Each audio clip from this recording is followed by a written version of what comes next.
morning magazine on 1290 WMCS, the talk of the town. Back with you at 8:47, 8:48 actually, and I do want to thank my guest, Ieshuh Griffin, for her patience. We were supposed to be on at 8 o'clock, but given the circumstances, we had to make some adjustments and move some things around, and she was very accommodating for us, so we appreciate that. Good morning to you. Good morning. Thanks for having me. It's good to have you here. Thanks. First of all, how's your campaign going? It's going well. Thank you. You are a candidate for the 10th Assembly District, and many people who don't live in that district, and even some who do, may not realize what the boundaries are. Can you help us with the boundaries? Right. Well, it's west of 36th and Hampton.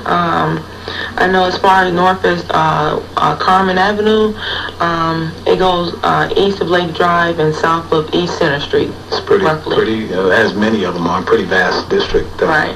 You want to, I've asked everyone who is running why they are running for office, and so I'll ask you, why do you want to be the 10th Assembly District Representative?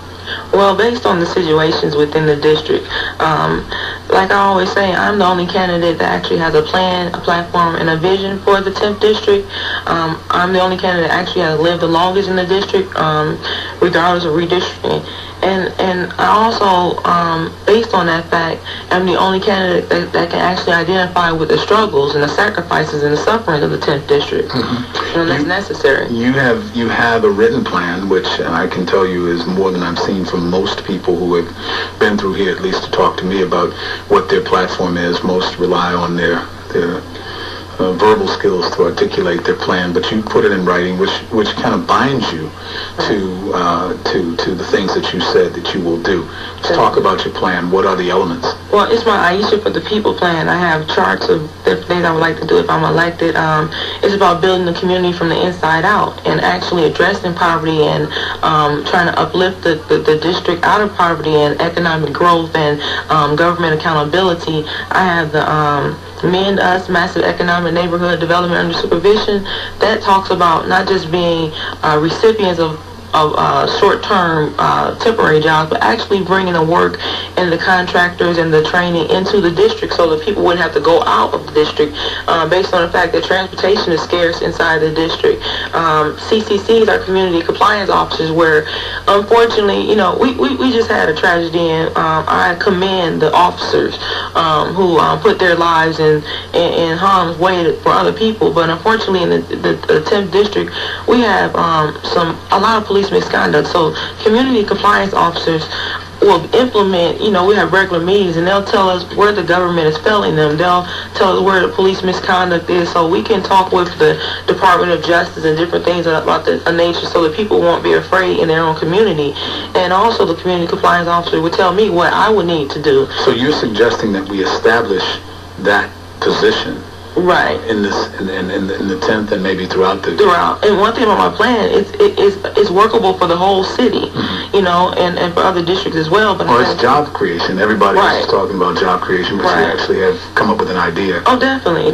And light industrial work in the district. Right now in Wisconsin, they're not business ready as far as innovative jobs, but on a grand scale in the country, small businesses and innovative technology is booming. Mm-hmm. And that's a lot of people in the district that have small businesses and innovative technology. They just don't have the opportunity. And so I would like to bring to Madison reality checks and get the funding so that those things can be accomplished in the district, and hopefully in the city as a whole.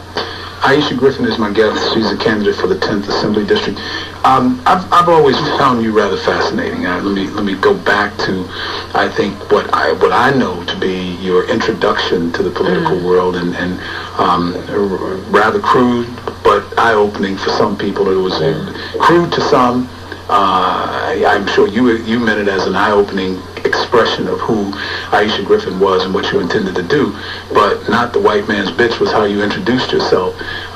Do you regret that at all now when you look back at it in terms of your attempts to move into the political realm? Well, I've always regretted that it hurt people, because it wasn't my intention to hurt anyone, and I always explain what the statement was. When I first ran, I ran as an independent, and you have to have 5 words or less, as your position. And so,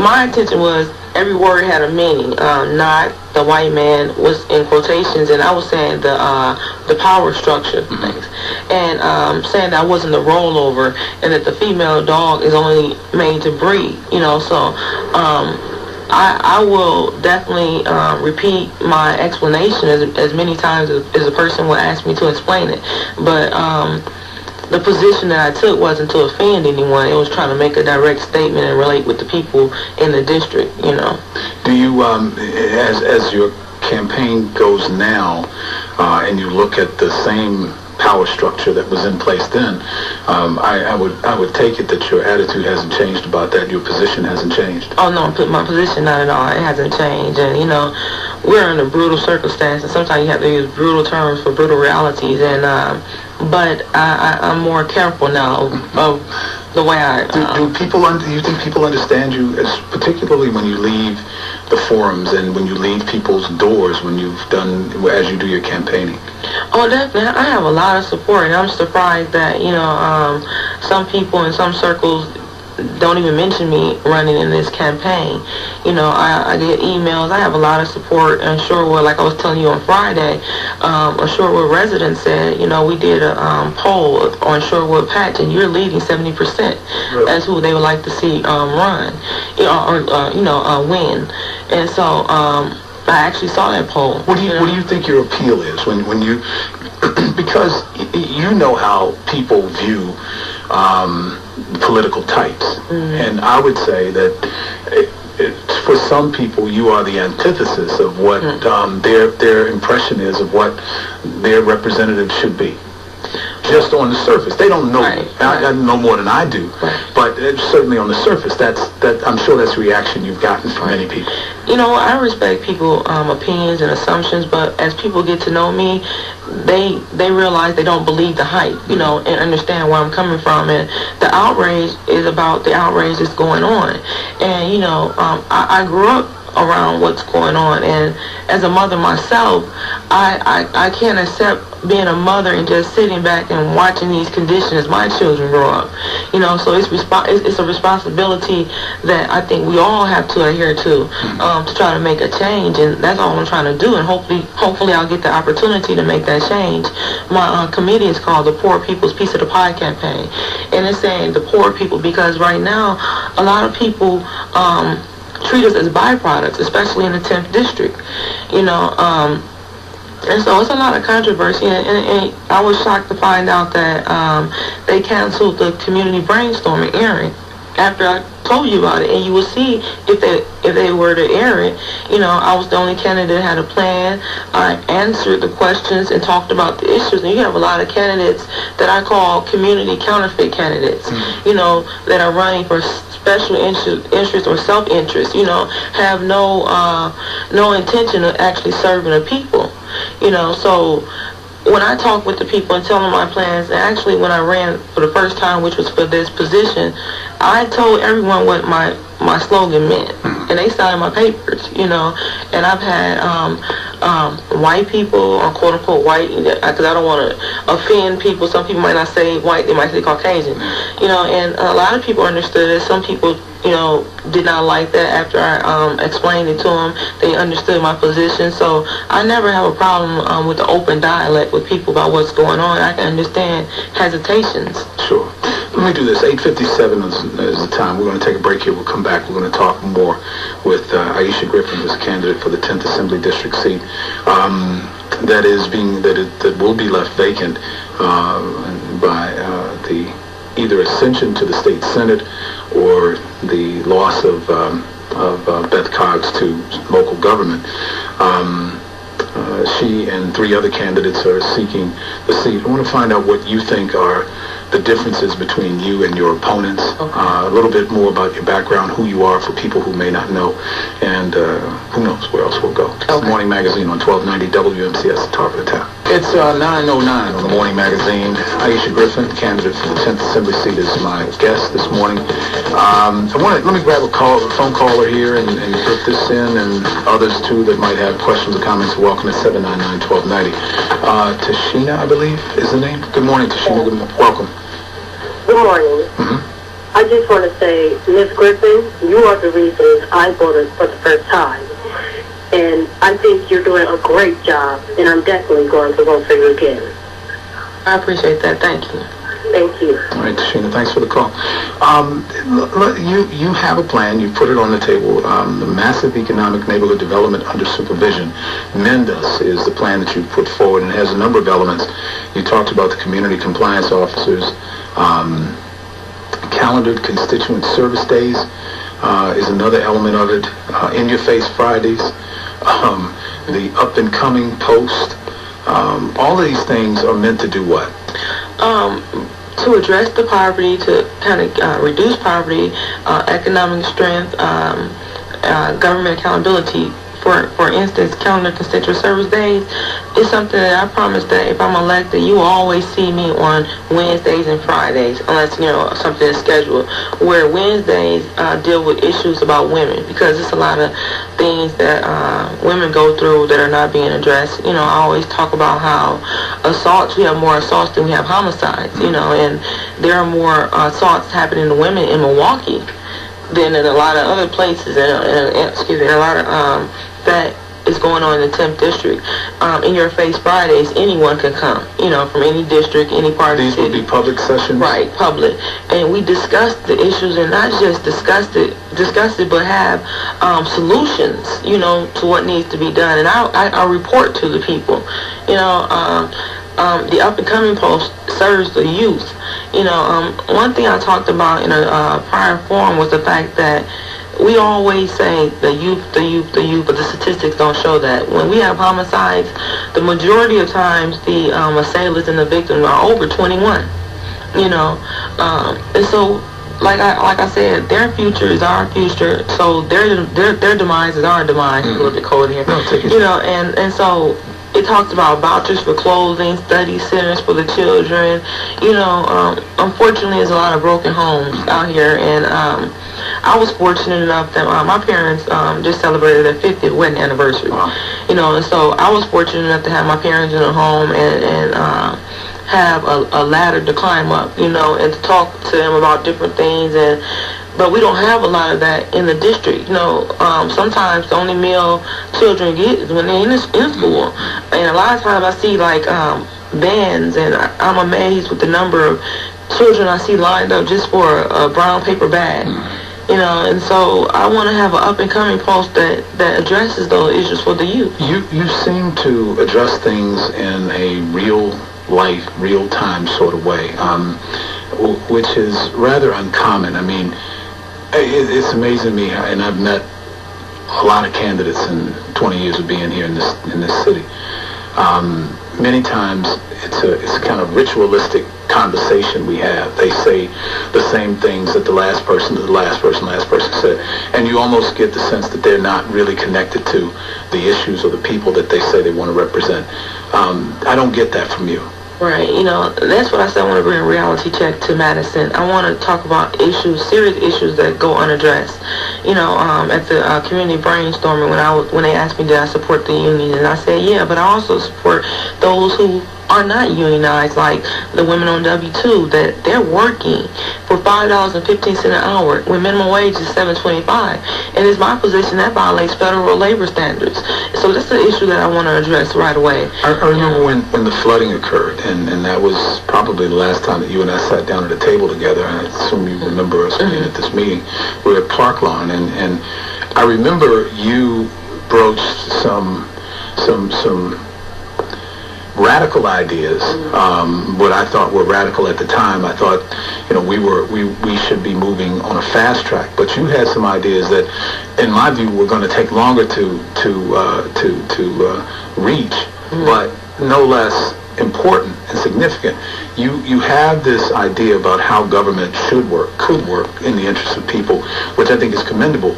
But what is your concept of Madison and how things work amongst the elected class? I mean, there has been so much stagnation, and particularly as it relates to issues in the interest of Milwaukeeans in Madison, that I wonder what you think Ieshuh Griffin in Madison, what difference Ieshuh Griffin in Madison will make versus the other folks who are running and even those who are already there. Right.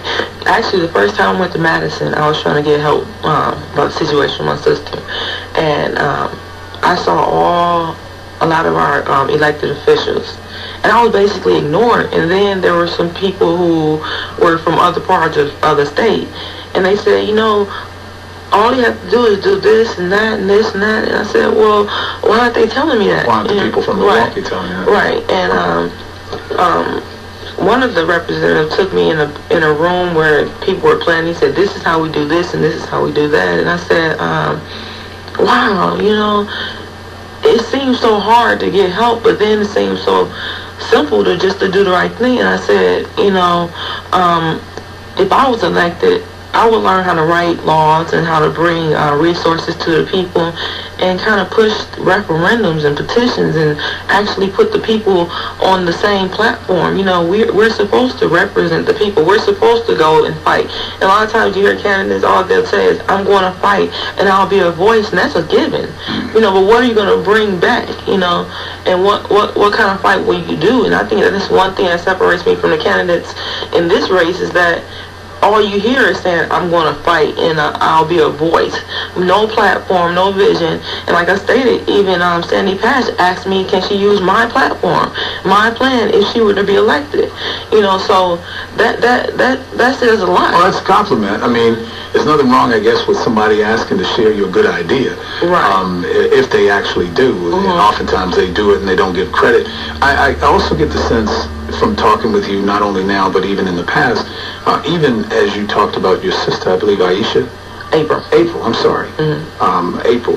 That this isn't something you do, and your advocacy for things isn't something you do for your own self, to receive adulation for yourself. It's really about trying to help other people. Right, and that's something I've always done. Like, you all might have just been introduced to me because of my statement, but I pointed out at the forum when Malele Collins got up and said something in regards to me and how I campaign, and I pointed out that when Malele Collins was out here, I was out here too. She sat with Khalid Muhammad, I sat with Khalid Muhammad, you know, and I met her through working in the community, and I worked with several Polly Williams family members, you know, in the community.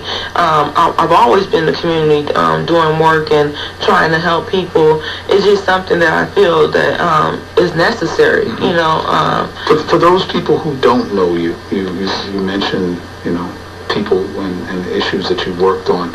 But talk a bit about yourself. You mentioned to me off the air you have a son. I have a son and a daughter, and my daughter is a 3.9 student. She's always been a straight A student, and she'll be graduating from school early, and I'm kind of terrified about that. You know, when I first started school, I was reading one grade level ahead of others. She started school she's reading 4 grade levels ahead. So, you know, I'm definitely proud of her, and I'm a paralegal. I used to be a caseworker at CYD. That's one thing that Millie Colby was saying, that, you know, she did I think youth conference or something with CYD, and I always say that, how can you say one person is qualified, another person is not qualified? We don't have debates. We never have debates now. We just have forums. You know, she talked about marching with the Frank Jew. I was in the front line. If you get like the newspaper of that day, you see me right there in the front. I stood on the steps of the federal courthouse with the Jew family. I corresponded a lot with Frank Jew. I went to the cases, the court cases and different things of that nature. So why aren't we on an equal playing field? Why is it that I'm not mentioned? And I noticed that a lot of people, such as when Elizabeth Card said about vote for someone that looks like you. And I thought about that, and I said, you know, to have someone look like you and not actually be you says a lot, because a lot of people don't know. According to the Spanish Journal, Millie Colby is Puerto Rican. You know, according to the Spanish Journal.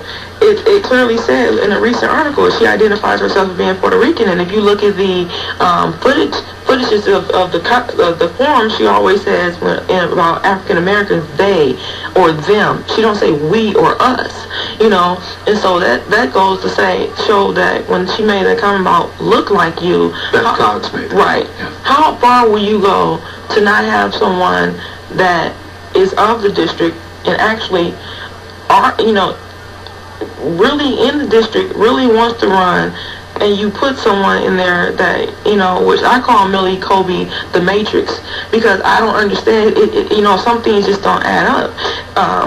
She said she was homeless, and, when I was finding out things, it just didn't make sense where, the place she's living now, according to reliable sources, this is a trust home, and if they died in 84, how were you homeless? And you connect with the people, but you're evicting people as fast as former acting county supervisor Lee Holloway.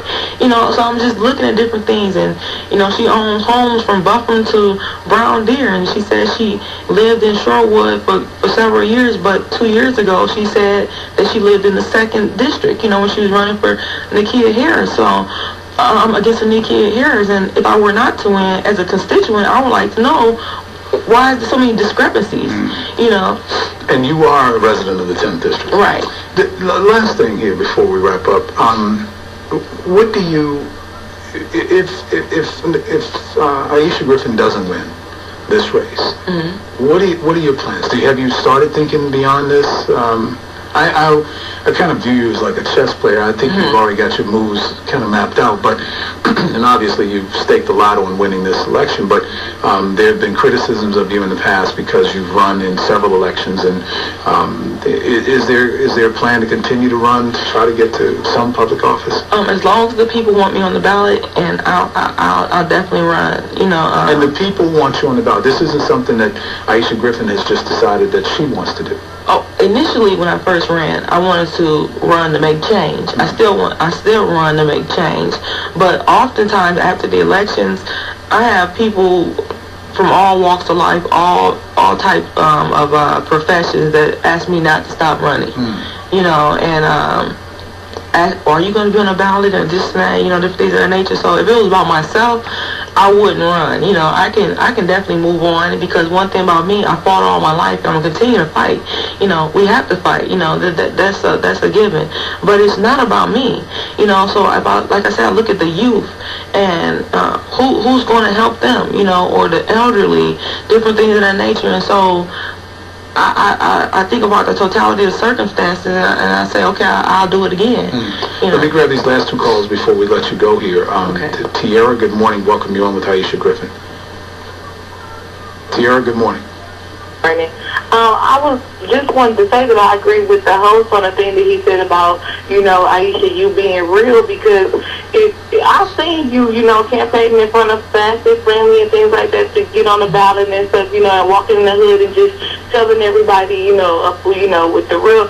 But you don't see a lot of city officials doing that. But I wanted to say, if you haven't experienced it and lived it, then you really can't speak on it. And I think that you know where we coming from as in the youth in the city, and you reach out to young people. And I just really want to thank you for that and say that you should keep going and you should keep fighting. And I'm definitely going to vote for you. And I told my friends and things like that, so we're definitely going to spread the word for you. And I think that, you should. You give me hope. I want to run for alderman woman, and I'm going to try, but I'm definitely just want to commend you, because I said, you know what we're going through. And just like the thing you said as far as W-2, they got these mothers working, and I've been there before for $5.15 when minimum wage has went up, and they're not trying to reach out to us. But I definitely want to commend you and say that, keep fighting and, just keep going. Thank you very much.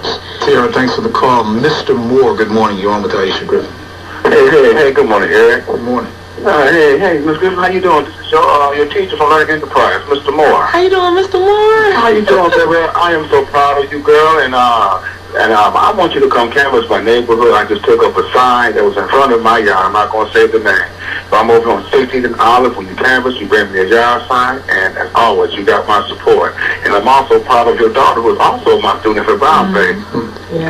Go on, baby girl. You doing the thing. Keep it real, okay? Appreciate that. All right. Thanks for the call. Appreciate it.